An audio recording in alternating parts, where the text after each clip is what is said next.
Good morning, this is Sheldon here from the Currency Advisory Desk. Well, the Asian markets have opened up today, but overall the volumes are pretty flat, and we are seeing that the direction also to the market it's pretty skewed, as in we are not getting any upwards trend or a downwards trend. So it's pretty range bound and it's flat. This is mainly due to the existing conditions in Europe and the existing the economic scenario that's present at present in the world. Now, looking at the dollar index, the dollar index is at 82.53, and yesterday we saw the consumer confidence index data from US. The data was down, it came at around 62 versus an expectation of 63.8. Now, this is negative for the US economy, and we're seeing that for the past few trading sessions, the data that's coming out, it's more towards a negative bias compared to a positive trend that was being witnessed earlier. In fact, there are arguments going on right now that the Fed will probably look at short-term data and inject some liquidity into the market, probably in the form of QE3 or some other measure. But they are saying that the Fed will look at short-term data as of now and react to the market, because the short-term data is negative and it's coming worse than whatever is expected. Looking at Europe, well, we have the most important EU summit which will be starting tomorrow. Tomorrow, the 28th and 29th will be very crucial days for the market, because whatever news flow comes out of this particular summit, it will either support the euro or it will harm the euro. Now, there are talks going on for fiscal union of the entire eurozone, of the entire European economies. However, yesterday we saw that Angela Merkel put rest to all the queries that were there about euro bills and euro bonds. She has firmly stated that there will not be any debt sharing as far as bonds or bills are concerned. So, that brings us to a halt on that particular speculative point, that there will not be any debt sharing by euro nations as such.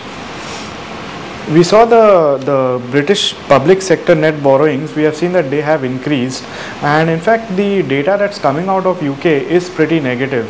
What happens in this scenario is that UK wants to do, or the Bank of England, they want to go ahead and provide a further stimulus to the market, but they cannot do so because of the inflation levels that are there at present. It's similar, the economy is in a catch-22 situation, similar to our economy, that the growth is getting hurt. Alternatively, the inflation is also increasing at a very rapid pace. So any form of easing, what they do, will hit the economy and it will definitely increase the inflation. We saw yesterday that Bank of England Governor Mr. Mervyn King, he stated that the economic outlook for the Eurozone is deteriorating. Earlier we were witnessing a cross trade, as in if the euro falls, the pound would appreciate, probably due to somewhat of a safe haven characteristic. However, now we are witnessing the opposite. If the euro falls, the pound also falls in tandem with that. So we have been tracking some global currencies, and what we have noticed is the pound yen pair. You see, what's happening is, if the pound falls, the yen definitely increases in value. So we have a very strong call today which has been displayed at our desk.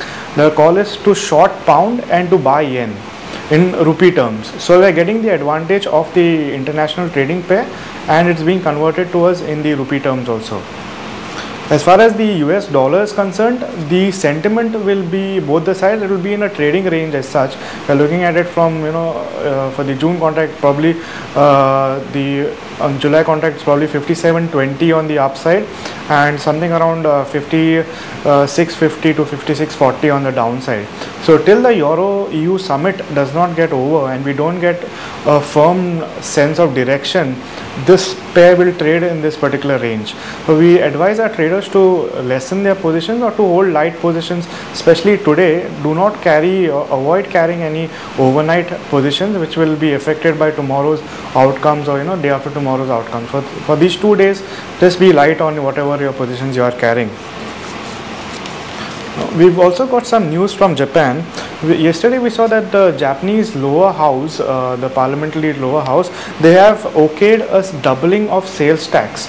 Now this is positive for the Japanese economy, because if this gets passed by the upper house also, the government will definitely generate more revenue.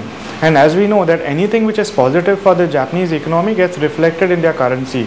So we saw yesterday huge buying in currencies, in the Japanese yen that is, and it has strengthened to around 79.42 levels as of today. Now if this trend continues, if there is negative news from Euro as well as US, the only option that is left is to buy or to invest into Japanese securities, which in turn takes the Japanese yen higher up, which is why we, to reaffirm, we still have the Japanese yen buy, and to hedge that we could probably use a pound sell. So we counter the risks that are there. We also seen the yield of Japanese 10-year bonds, which has fallen due to yesterday's news that came out. And if we look at internationally, the pound yen pair is trading at around 124.21. So we expect this to fall down. So which is why the call was given as to buy yen and sell pound. That's it for today. We don't have anything much for today right now. Thank you.